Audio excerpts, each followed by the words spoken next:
Përshëndetje miq.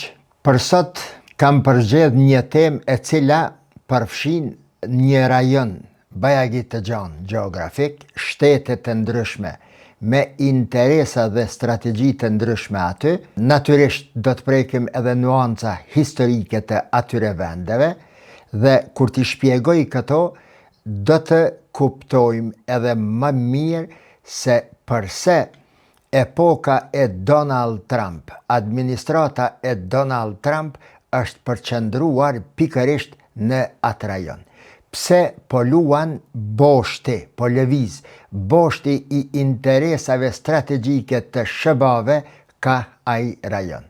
Fjalën e kam për Azin, më sakt për rajonin Kin, Indi, Pakistan, Afganistan, e si shkas i kësaj ligjerate, pra është lufta e sapo nisur apo konflikti i ndodhur midis Afganistanit dhe Pakistanit.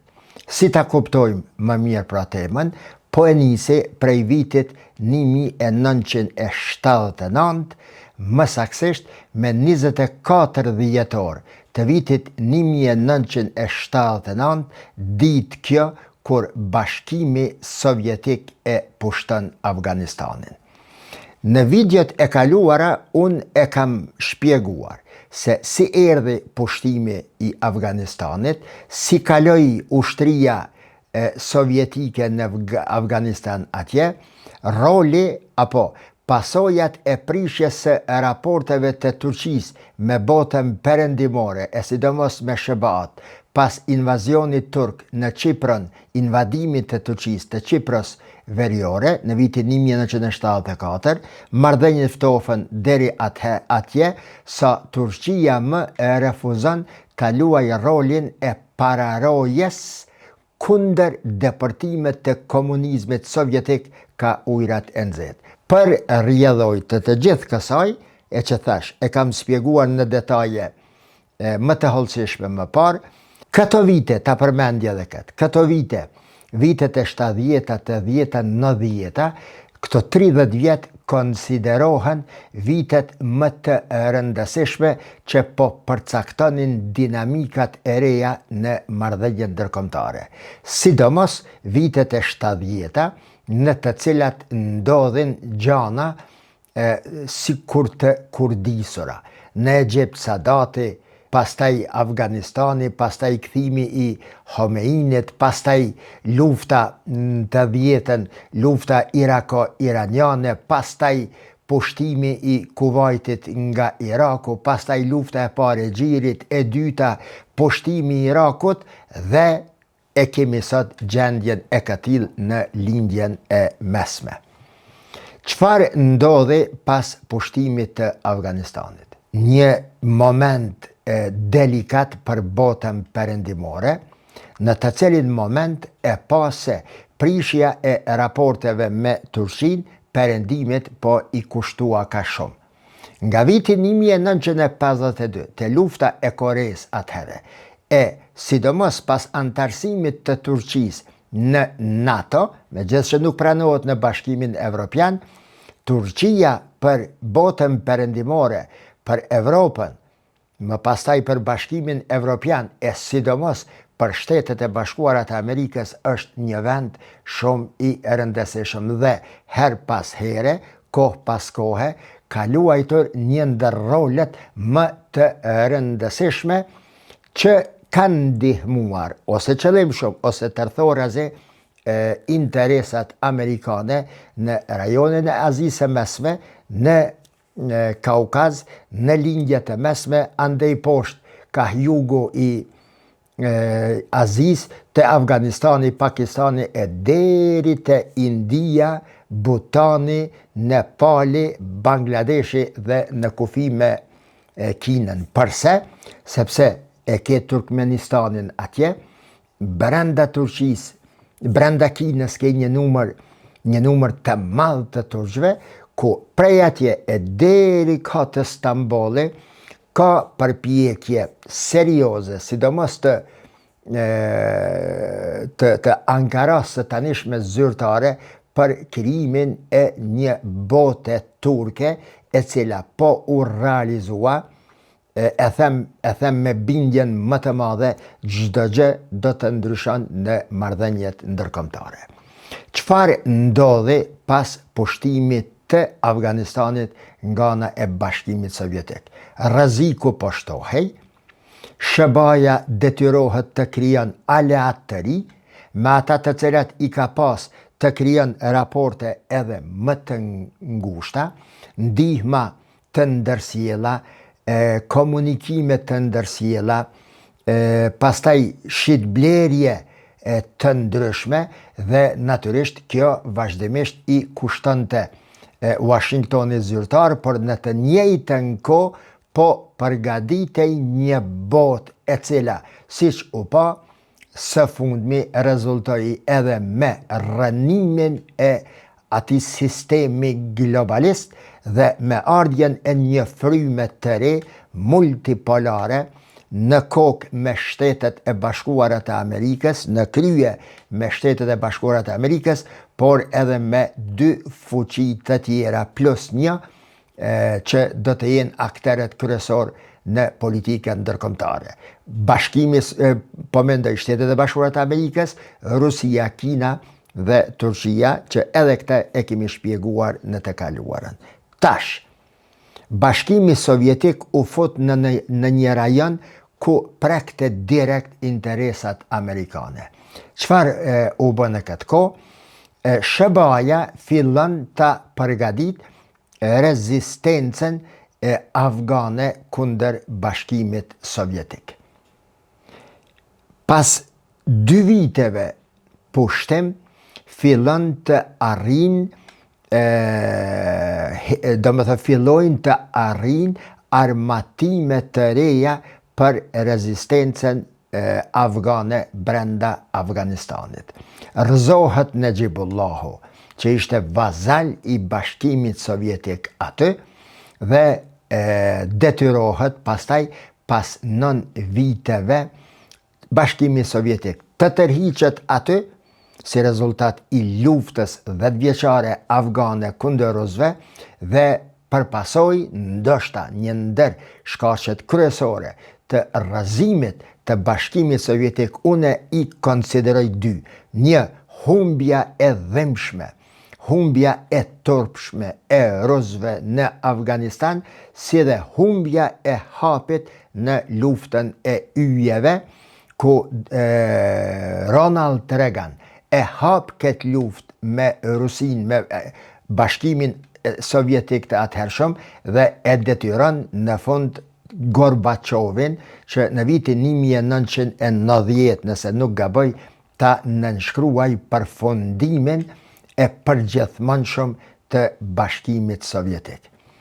Këta njerëz të cilët po luftonin në Afganistan, që po ndihmoheshin nga SHBA-ja dhe vendet aleate të SHBA-ve, furnizoheshin me armë kryesisht nga bota perëndimore. Parat kush i paguante? I paguanin sidomos vendet arabe të pasura me naftë, është një farë hambari i botës perëndimore, Arabia Saudite, Kuvajtje, këto shtetet e Xhirit Persik. Për këtë arsye edhe i ruajnë, nuk ndodhin revolucione aty, nuk ndodhin trazira si që ndodhin në për vendet tjera arabe, sepse tek e fundit atje ku ndodhin trazira, pas atyre qëndrojnë sërish interesat amerikane. E kujtojmë ne atë të cilën bota e quante pranvera arabe, a unë kur se kam quj, sepse e kam dit që në fillim se ajo është një lokomotiv me vagona për mas që tentohej të ndryshohej lindja e mesme për të tretën herë, dhe ashtu ndodhi. Këta ushtar afgan të cilët luftonin aty, me armët perëndimore dhe me logjistik të vendeve fqinje, në fund e mundën Bashkimin Sovjetik. Çfarë ndodhi më pastaj? Tash një rrezik tjetër. Për me e luftu Bashkimin Sovjetik si komunizëm, ai damari kryesor që do t'i nxiste dhe i nxit muslimanët e Afganistanit dhe të rajonit, mbase dikura edhe të botës në përgjithësi, ishte gjihadi. Në emën të Allahut, në emën të Islamit, se ne duhet ta çlirojmë një vend islamik nga komunizmi që po i kanoset nga aty gjithë botës islame.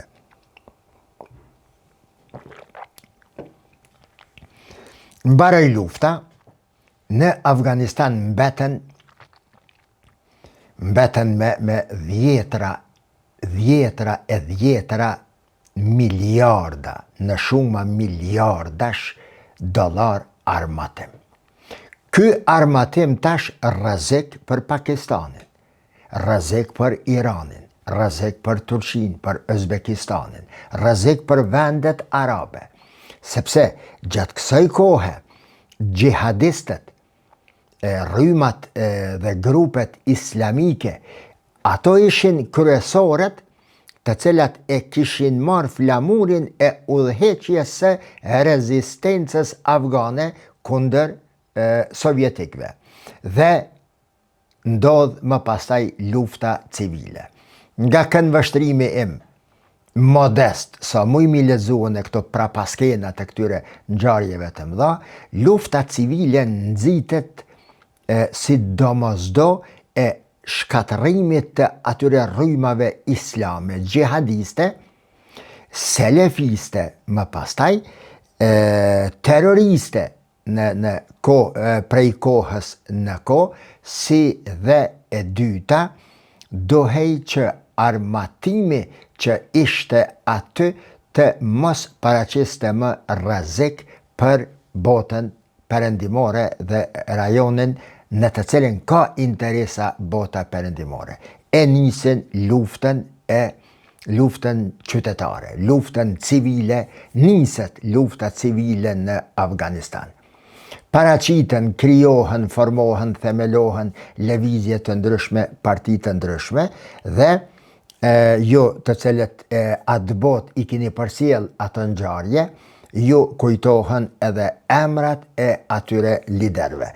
Për shembull, Ahmed Shah Mas'udi, që e krijoi lëvizjen Jemaatul Islamia, Gulbuddin Hikmetiyari, që e themeloi Hizbul Islamin, pastaj Abdul Rashid Dostumi, që ishte lider i özbekëve brenda Afganistanit dhe ky dëshironte tortën në të ardhmen e Afganistanit që mbështetej nga Turqia. Pastaj ishte Burhanuddin Rabbani, udhëheci i lëvizjes Jemaatul Islamia al-Bahte, që ndihmohej nga Irani. Pastaj Mulla Muhammed Omer, themelues dhe më pastaj lider i Talibanëve, që mbështetej nga Arabia Saudite, fillimisht nga familja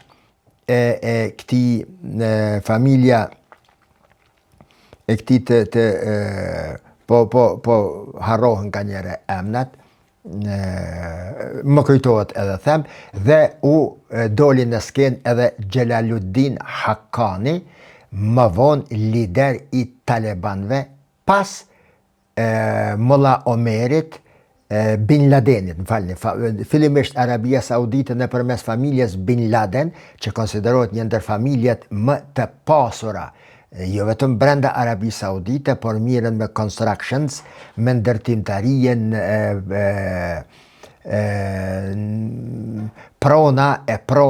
prona të pafundshme në përvendet të ndryshme të Xhirit Persik dhe të botës arabe. Pra, këto lëvizje të gjitha duke u thirrë në islam dhe në gjihad fillojnë të luftojnë mes vete. Po ku u shkolluan këto?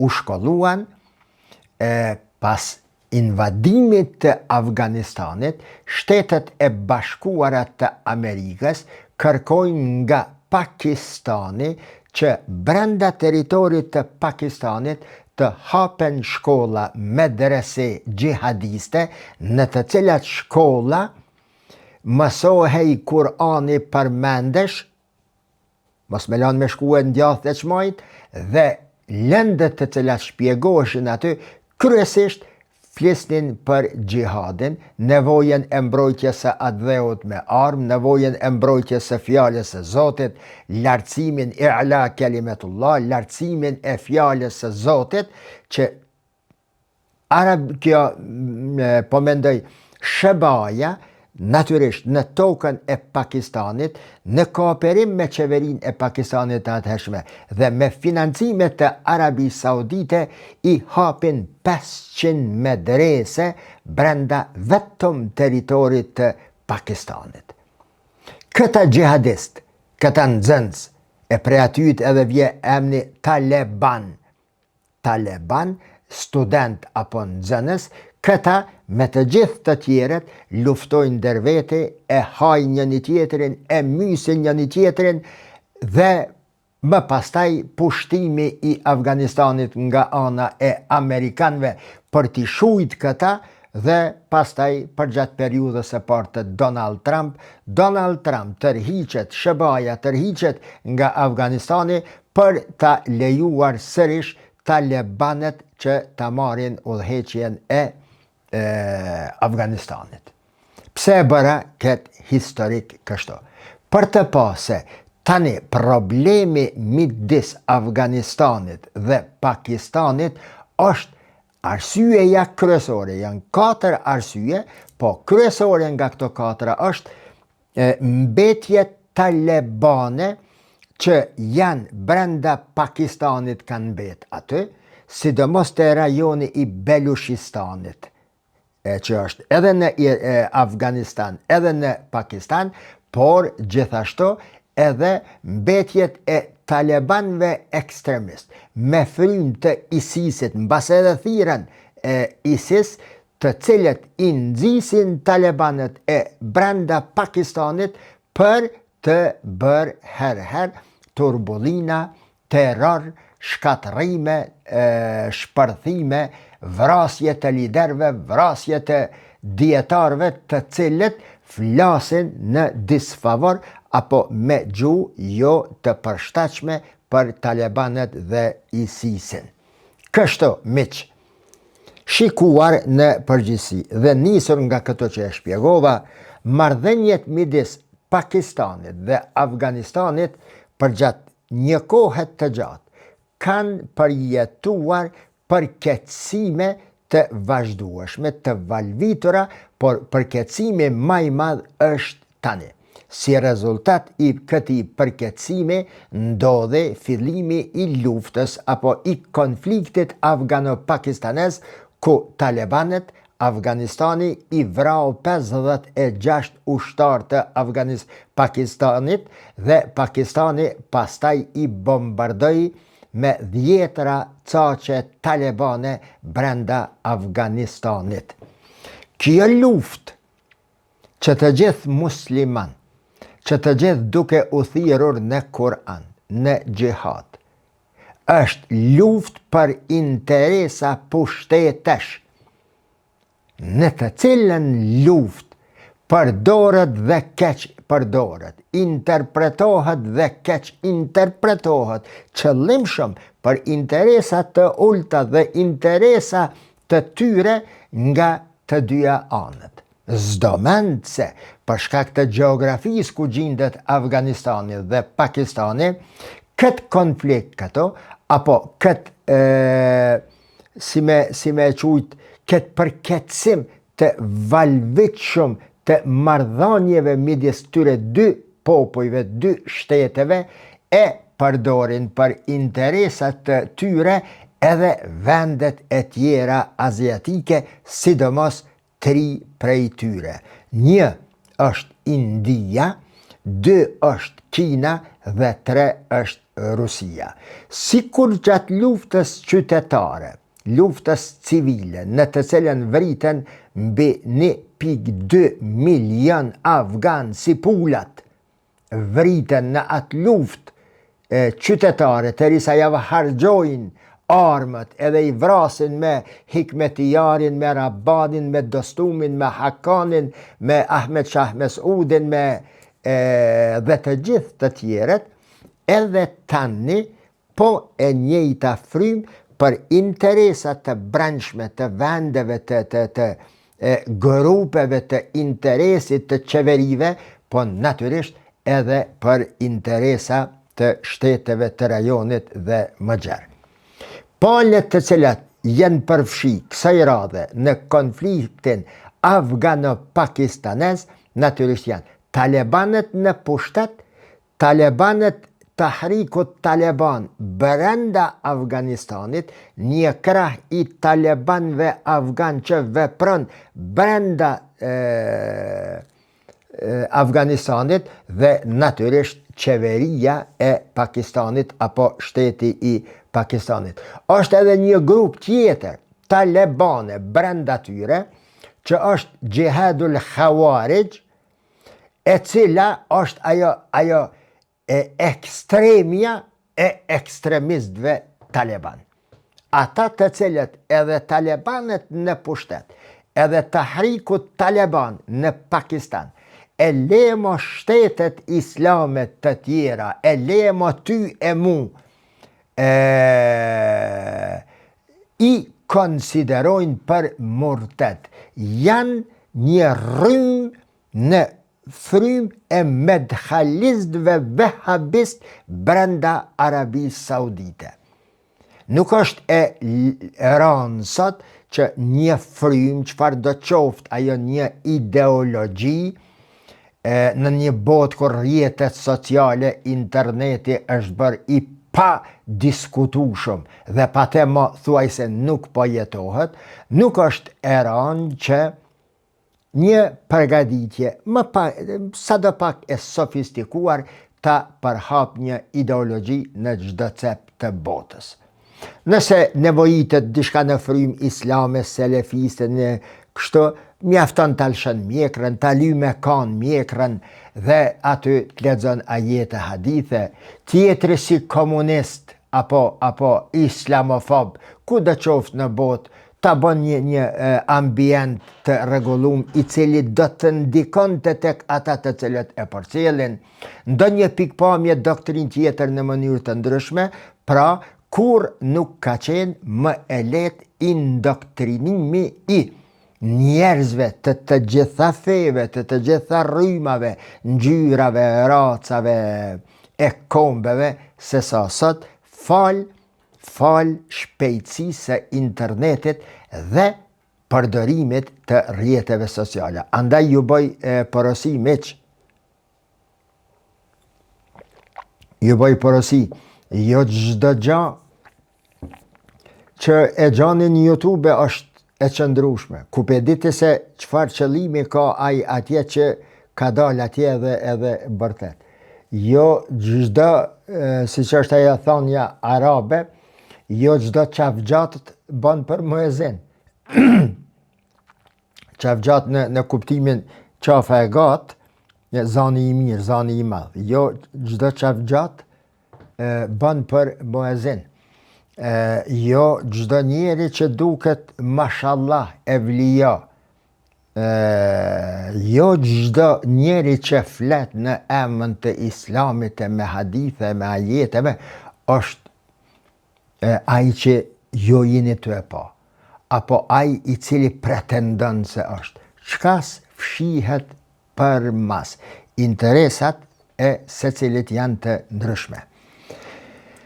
Fitnetul Khawarij, që kjo grup është vërtetu dhe Pakistani dhe Afganistani e thojnë botnisht se financohet,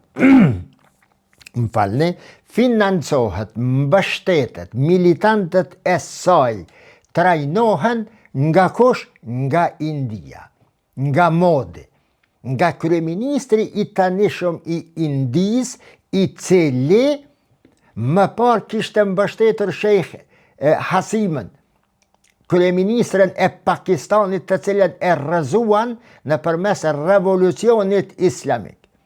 Ky Modi, kryeministri i Indis, i cili në kohën e tij mas shumë të janë persekutuar muslimanët e Indis, që ky modi e financon Fitnetul Khawarij, grupën gjihadiste islame që me Allahu Ekber qohet, me Allahu Ekber dhe me Elhamdulillah bje me fjet, i financon sepse këta mendojnë për veten. Një aty e ditë vërtetën e 100 për mas për rrëthim mashtrohen, si kur t'je një djetar i poshtër, flet me gjuhën që ty dybind, 1000 për rrëth dëgjus i merë në qaf e aj i ka përfitimet e veta. Që kjo fitne el Khawarij Afganije që vepron brenda Pakistanit dhe Afganistanit mbështetet nga India. Me gjithë që një delhi zyrtar e refuzon dhe thot se nuk jemi pasaj, shihet natyrisht se është një interes i Indis që të afrohet sa më shumë me Kabulin, me Afganistanin, sepse Pakistani viteve të fundit ka bë punë të mëdha me Kinën, e të cilat këto natyrisht konsiderohen armiqësore në rastin më të lehtë të dëmshme për Indin. Tensioni pra midis Kabulit dhe Islamabadit tek kufiri, sidomos tek pika e Torhamit, midis Afganistanit dhe Pakistanit, a Afganistani dhe Pakistani ndaj një kufi 2600 kilometra gjatësi, sidomos të që kë Torhami, aj vendi, aj rajoni, aty luftimet bëhen më të mëdha. Pse? Pikërisht që aty. Sepse vendkalimet janë aty dhe ekonomia e Afganistanit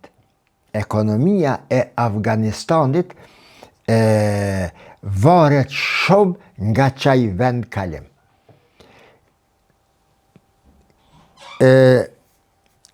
Si me thonë, niveli tregtar, bilanci tregtar midis Afganistanit dhe Pakistanit është 3.3 miliard dollar.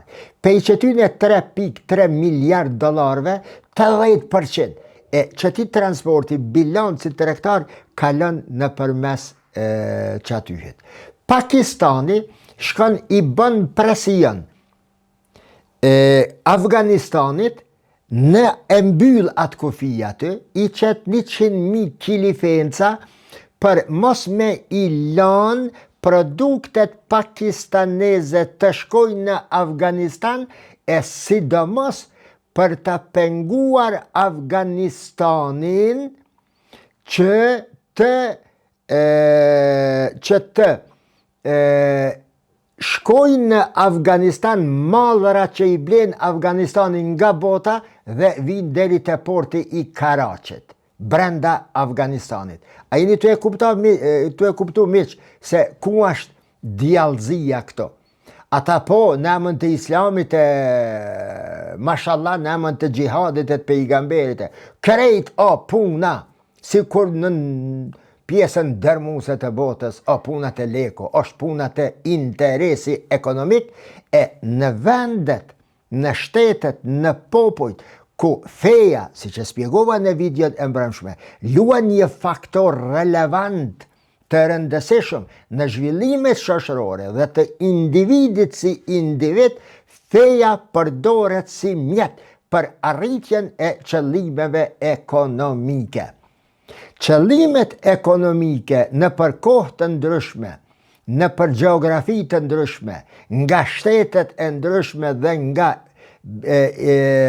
kombet e ndryshme, qëllimet ekonomike të tyre kanë përdorur mjete të caktuara në kohë të caktuara për arritjen e qëllimeve të tyre. Ndonjëherë ndonjë ideologji komuniste, ndonjëherë socializmi, bota socializme, ndonjëherë liberalizmi, ndonjëherë në emën të globalizmit që u bëhet bota globi një katon, ndonjëherë në emën të demokracisë, por gjithnjë për interesa ekonomike. A mund të besoni miq se ka pas njerëz të na këtu hala ka e hajnë tunç, hala e hajnë tunç kur besojnë atë mashtrimin e medjave, sidomos perëndimore se bota perëndimore po hjek shumë tu e përhap demokracinë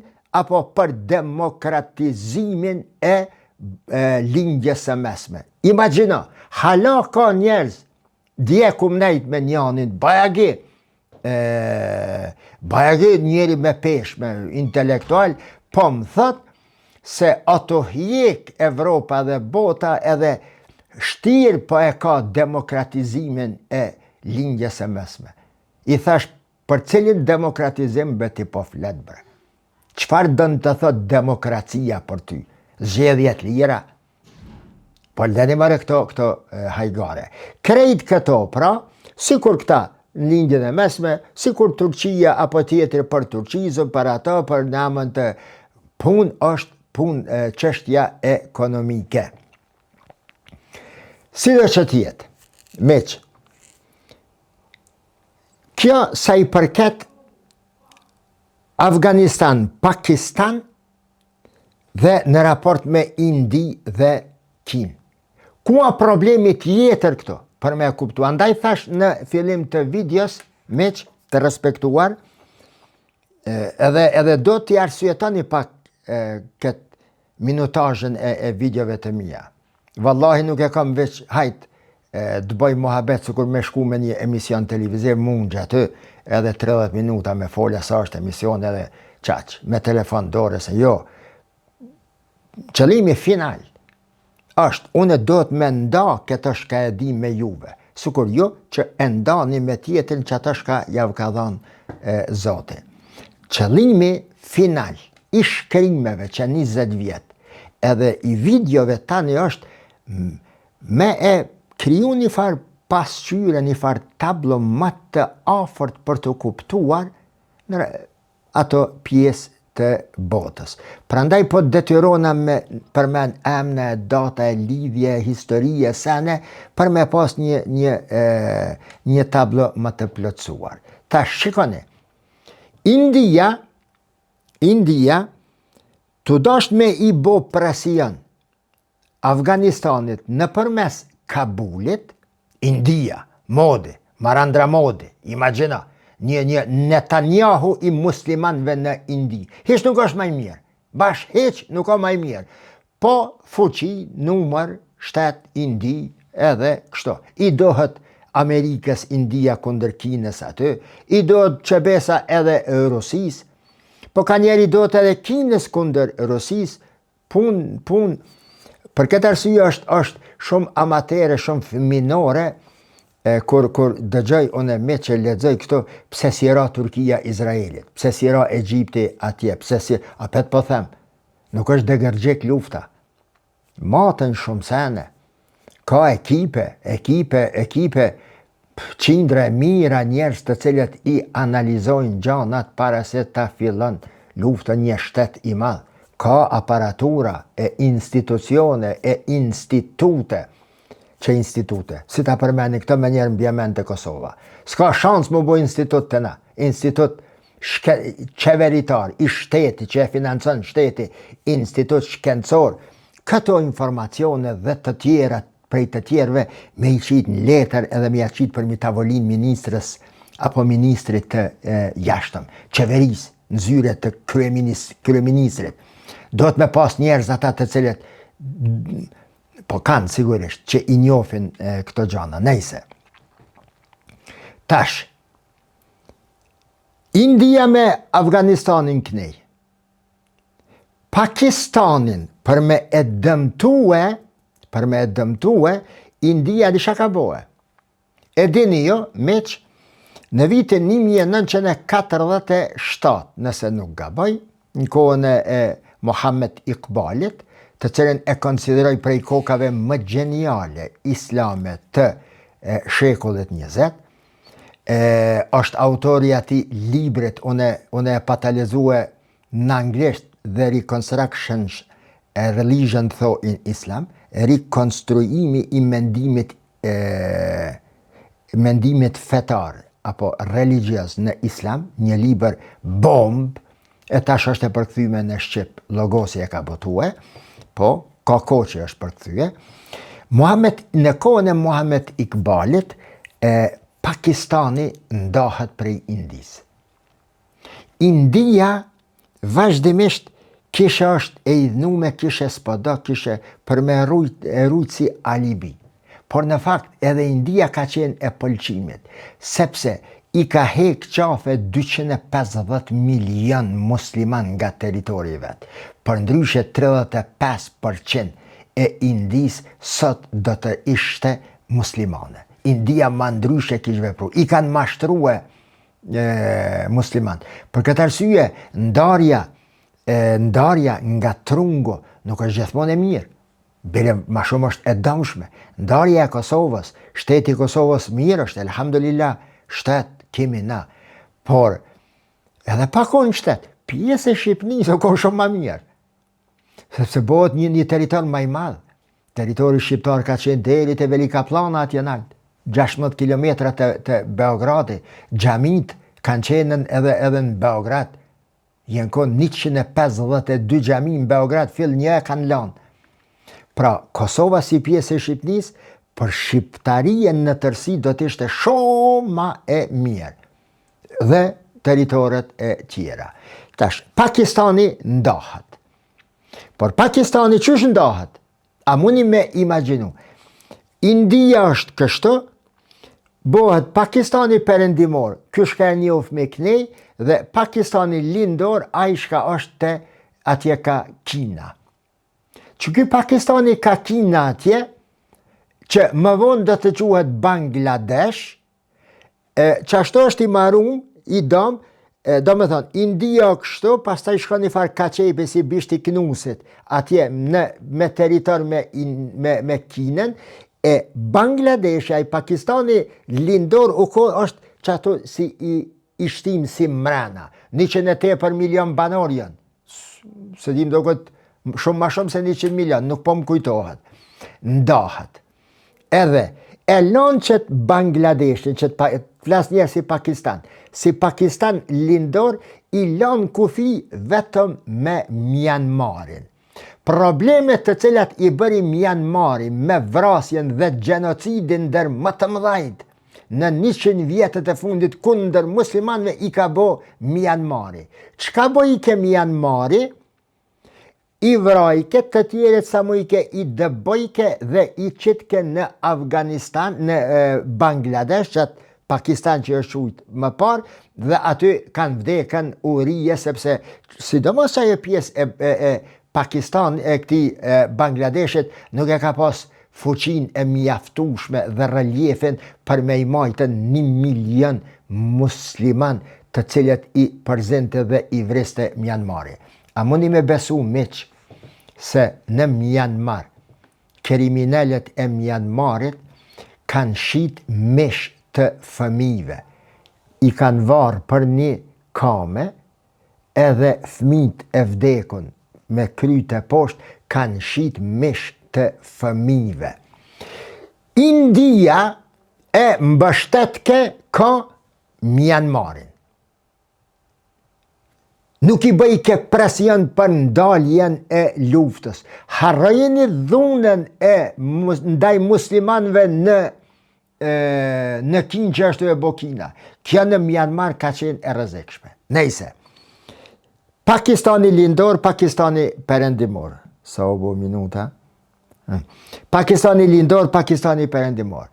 Tash, shka bën India? Në 47 në bo qështu. Tu e pa Pakistanin se po flirton, her me ato, her me Amerikë, her me Arab, po e pengon këtë Indian, e sidomos ujrat, burimet e ujrave kryesor të Indis burojnë që aty ku ishke Pakistani lindor, në vitin 1971 miq, i nxit muslimanët e Pakistanit lindor që të ndahen nga ky Pakistan, aty janë kon 3000 kilometra nërmjet, sikur Gaza me bregun perëndimor, që janë të ndarë kështu, dhe shpallet pavarësia e Bangladeshit. Pavarësia e Bangladeshit që shpallet nga viti 1971 dhe që ky Bangladesh pastaj fillon konsolidimin si shtet i pavarur, po shumë herë në disfavor të Pakistanit perëndimor me kryeqytet Islamabadin. Në një katrahur të këtil indiano-pakistaneze, po shkojmë andej ka Kina, kapak, në një katrahur të këtil pakistano-indiane, India vazhdimisht është mundue që ta thejtehun dhe prosperitetin ekonomik dhe strategjik të Pakistanit në raport sidomos me vendet perëndimore. Dhe për këtë arsye, kur perëndimi e ndihmon Indien që ta posedoj bombën atomike pas Kinës, të cilën e kishte ndihmuar Rusia, Bashkimi Sovjetik, Kina shkon edhe e ndihmon Pakistanin që ta bëj bombën atomike, që ta ketë një çekiç kundër Afganistanit. Puna e Bangladeshit.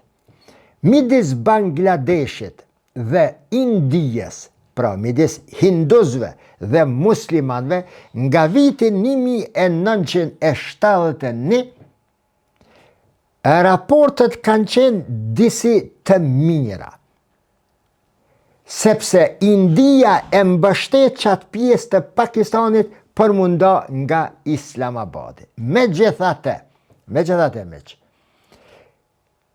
India e bën një gabim në 72-ën, kur fillon me e mashtrue Bangladeshin e ri që t'ja konfiskoj dhe t'ja marr burimet e ujit nën kontrollin e vet. Ngritet populli në këmbë, luft Indi, Bangladesh dhe pastaj qetësohen punët. Të njëjtin gabim. Megjithëse që rregullohet puna, India ma nuk ka problem pe Bangladeshit, India e bën të njëjtin gabim kur fillon me e mbështet Sheikha Nasimen, kryeministrën e Bangladeshit, nga viti 1999-2014 e pastaj 2004, e pastaj nga 2024, kur Sheikha Nasimen e rrëzojnë nëpërmes atij që e përmenda në fillim të videos, revolucioni islamik, dhe vije në pushtet një qeveri e cila ka qëndrime krejtësisht të tjera në raport me Indien. Gjatë kësaj kohe, miq, 96-2001, Sheikha Nasime, 99-2024, kryeministra e Bangladeshit, Sheikha Nasime. Interesant sare kam lexuar për Bangladeshin e për atë pjesë të botës, natyrisht në këto revista që i përmeni shpesh në për periodikët shkencorë të marrëdhënieve ndërkombëtare, është një India Studies, edhe është një revist gjelbërt, halam vija ajo, Pakistani Social Studies. Është brillante. Aty shkruajnë kokat ma të thella, jo vetëm pakistaneze, a pakistanez bajage ju punon qitelia, edhe në islamistik, por edhe në rafshe tjera. Pakistani po u do për me është bo shtet islame në ton keton, po konkurente ka pas një shtet me 1,5 miliard njerëz, Indien. Problema është kur e kije konkurentin në numër shumë. Nën vllazni, kompania nën vllazni, 15 vllazni, Izraeli, 5.000 vjet më dhanë ymër, kur nuk mundet me i mujt arabt. Sepse janë 400 milion, po janë të fjetur, janë po thomi ne qeveri të korruptuar, por numri ka problem. 10 milion me 400 milion, se cili me pas ka i veshën me atom. Problem është nuk jetohet në konflikt me një popull 400 milion. Edhe pakistanezët kanë pas një konkurent të fort. Mbase bota nuk është të mujt me i duru let kines të indian. Sepse zbashku bojnë do këtë 4 miliarda. Me 4 miliard njerëz. A ju kujtohet meq kjo sentenca demokratike e ruajtjes së të drejtave të njeriut, pralla e botës më moderne, postmoderne, kur e kritikojshin Kinën se po i shfrytëzon keqazi njerëzit, punëtorët po punojnë gat, s'po respektohen drejtat e punëtorëve, s'po knej, s'po natan. Ani madhe na kur shkrushëm, na këto. Se në Kinë po shkilen kneje, pushimet e sene thjesht, po persekutohet ose po eksploatohet njeriu e drejta njeriu. Pa diku kon problemi, bre. Po shka janin perëndimit ja atia, këti të da, për Kinë, për Palestinë, për sene. Ose për Turki, drejtat e gazetarve, kishe. Këtë problemi o konë meq të mineralet e ralla. Mineralet e ralla, meq, nuk janë mineralet që dalin të pastërta së paku sa hekur, por janë bashkëdyzime, janë thallë në përdzeje, do të shumë punë me boe, për me inxerë mineralet e ralla, ato 21 sa janë, bashka me bohe një video, edhe kini me mahnit, në lidhe me qëto që po e përmeni tash gjys minuti. Këtë problemi u konën Amerika, kur i mbylli në Kaliforni, atë minjeren nga ku nxerte mineralet të ralla. E mbylli, sepse dohej shumë energji në rrogat me i pagut në alta në Amerikë, si që në Evropë, dhe shëbaja e pasës pëmunët. Ndërsa në Kinë, për shkak se shumë njerëz, fuqia e lirë punëtore, Kina e shfrytëzoi këtë shumë mirë dhe u bo superfuqia e padiskutueshme në mineralet e ralla. 27% e burimeve të mineraleve të ralla, 27%, 27,2% të mineraleve të ralla janë në Kinë, në tokën kineze. Por Kina i disponon 70% të mineraleve të ralla në botë. A mineralet e ralla janë si kur uje për neve, a jetohet pa uj, teknologjia e tanishme pa mineralet e ralla as nuk mund të imagjinohet. Celularët, këta ledat, këta televizorat, raketat, aeroplanet, pastaj baterijat e aeroplanve, krejt janë bazuar në mineralet e ralla. 70% të botës moderne, të teknologjisë së botës varet për rahmetit dhe përfitimeve sipas interesave kineze. Për këtë arsye u sulmoi ke Kina me nxit njerëzit atje në Kinë me u çunka me të drejta me ja stopue Kinës prodhimin e mineraleve të ralla. Krejt lufta u kon, edhe sene të tjera, natyrisht, po lufta u kon krejt këto. Po kthena në temë. India e mbështet Sheikh Nasimin deri në 2024. Në 2024 revolucioni islam, ndër më të mëdhej që është bohe në Bangladesh, e një ndi ndonjëherë me miliona njerëz në rrugë, e rrezojnë Sheikh Nasimin, edhe vinë këta në pushtet. Këta tash në pushtet po dojnë me ju hakmar Indijes se pse me shejk e ke mbështet Shejk Nasimin, e cila në fakt i a pat ofrue, që ke Shejk Nasima, i a pat ofrue Indijes, më falni, 4 favore që për Indin kanë qenë diçka gjigante. Para se ta përmeni këto, parzit deshta me përmen diçka. Sere kam pa që Shejk Nasimin, ajo plaka me Shami, gjithmonë mu ka kujtue koha e femiris, me që më shatartë me matrije ma të më shumë. Ajo kujtojt koha e paktit të pa inkuadruarve, ajo kryeministresha e Sri Lankës. Sirimavo Bandaranaike.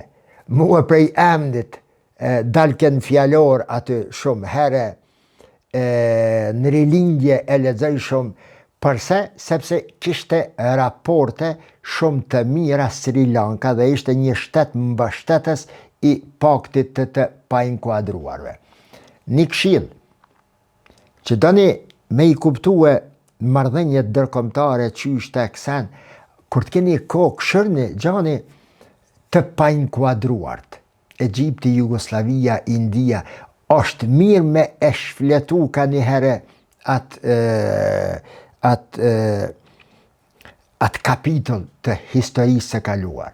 Ambesoni me se une Moshapiadën, Kardelin, këta ideologët e Jugoslavisë të Titos, une i lexoj, i shfletoj, kom librat e tyne.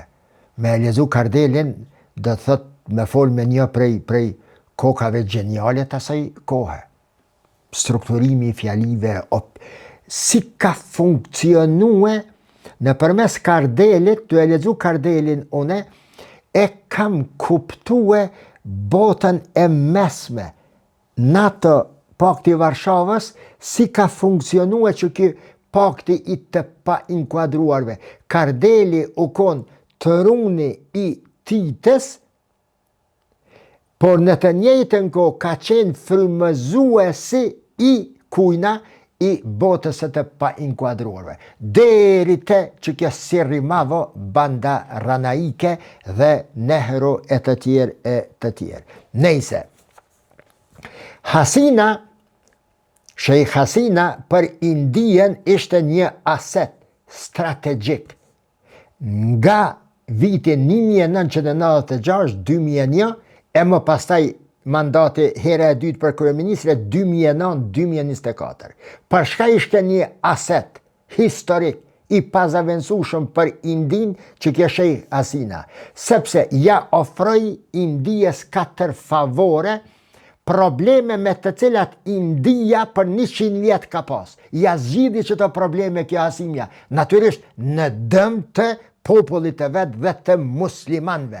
Dhe unë e konsideroj se politika Sheikh Hasimës ka ndikue gjithashtu, se unë zeva, ka ndikue gjithashtu edhe në Myanmarin që t'i vret ata qindra mi musliman dhe të varën fëmijët, t'ju shitet mishi i fëmijëve me kilogram. Po, është mase e vërtet.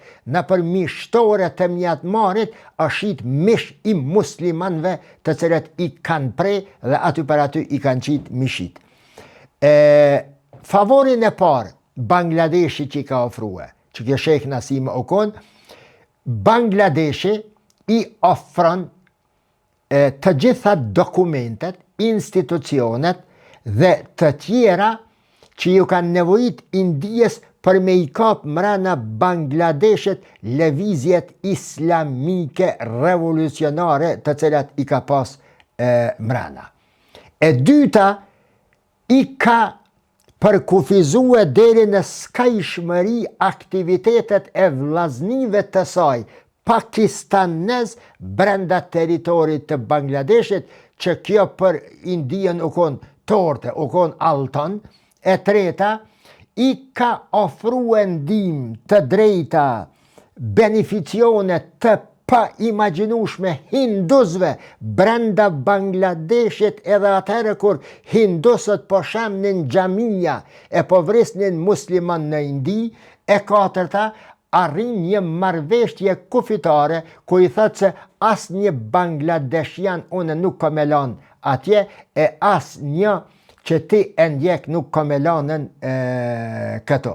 Dhe më kryesorja Bangladeshit që i afron Indis e pestë është se i afron të gjithë superstrukturën, infrastrukturën, çdo gjë që u kone në dorën e Bangladeshit i afron Indis në të mirë të Indis në raport me Kinën. Portet që janë shumë të rëndësishme brenda Bangladeshit i ka menaxhue India, thjesht një farë pushtimi i Indijes ndaj Bangladeshit. Në këmbim të kësaj, India ja siguron regjimin Hasinës për 2 dekada e tepër. Bazuar në India Today, ju porosis këshirën e ka njere India Today, e keni edhe në online. Nuk është hera e parë që India gabon shumë në raport me Bangladeshin. Atëhere kur e ka mbështetën, kur është për mu shkëput nga Pakistani, ai Mujibur Rahman, qofse ju kujtohet, kryeministri, dhe e dyta Sheikh Nasimi, sepse tash Bangladeshi është i bo problem të madh Indijes duke e mbështetur Pakistanin në luftën e saj me Indin. Në krejt këtë katrahur natyrisht, edhe bazuar në India Today, edhe në Pakistani Social Studies dhe në vendet të tjera, një ndër përfitues, jo një ndër për, 2 janë përfitues kryesor të gjithë asaj që po ndodh aty dhe që të ndodh tardhmen. Kina dhe SBA. Bile mund të them, analiza jemi, lexim mes rreshtave, bile lufta që tani ka nis dhe do të jetë, nëse vazhdon, do të jetë shkatërrimtare është hakmarrje e Donald Trump e SBA-ve ndaj Afganistanit që nuk po ja jep aeroportin e Bagramit që po ja lypën Donald Trump tash. Po do mu kthy Amerika aty. Një ndër ata të cilët tërthorazi ma nuk po dëshirojnë këtë fiskultur të re është Turqia, sepse preken interesat e Ozbekve nëse Amerika kthehet me forcat e saj ajrore në Bagram. Përshka sepse ka frikë, një ashtu si që vendoste Armenia me Izraelin në Azerbejxhan, Turqia po ka frikë se Turqia dëshiron, Amerika dëshiron të vendoset në Bagram për ta sjell Izraelin aty, shpionazhin e Izraelit dhe për ta penguar prosperitetin e ardhshëm dhe bashkimin e mundshëm të ardhshëm të shteteve turke të Evropës lindore. Summa summarum, me e përfundue, koridori ose rruga e Mëndafshit e nisur nga Kina në për shtetet turke të Azisë Qendrore, që vjen në Stamboll, e shkon deri në Londër, kundër kësaj të investimi më të madh në historinë e njerëzimit në infrastrukturë, SBA-ja e ka nis një rrugë tjetër që është të pununete, që shkon prej Mumbejit atje, bile prej Bangladeshit, porteve të Bangladeshit, në Indi, për të ardhur te Pakistani këndej dhe në vendet e Gjirit Persik. Një përpjekje gjigante e madhe e kushtueshme e SBA-ve për ta stopuar Kinën që është duke bërë invazion dhe suksese mendojnë të pandalshme përveç me ndonjë luftë në të ardhmen e botës. Pra, si fund të fundit, lufta që është aty në Afganistan dhe Pakistan, konflikte që zhvillohen, ata njerëz që vriten si pulat, nuk janë asgjë tjetër pas piuna të në tablën e shahit të madh ndërkombëtar, në të cilin vendosin dhe luajnë e fitojnë sipas mundësive dhe interesave të tyre vetëm fuqitë e mëdha. Miropafshim.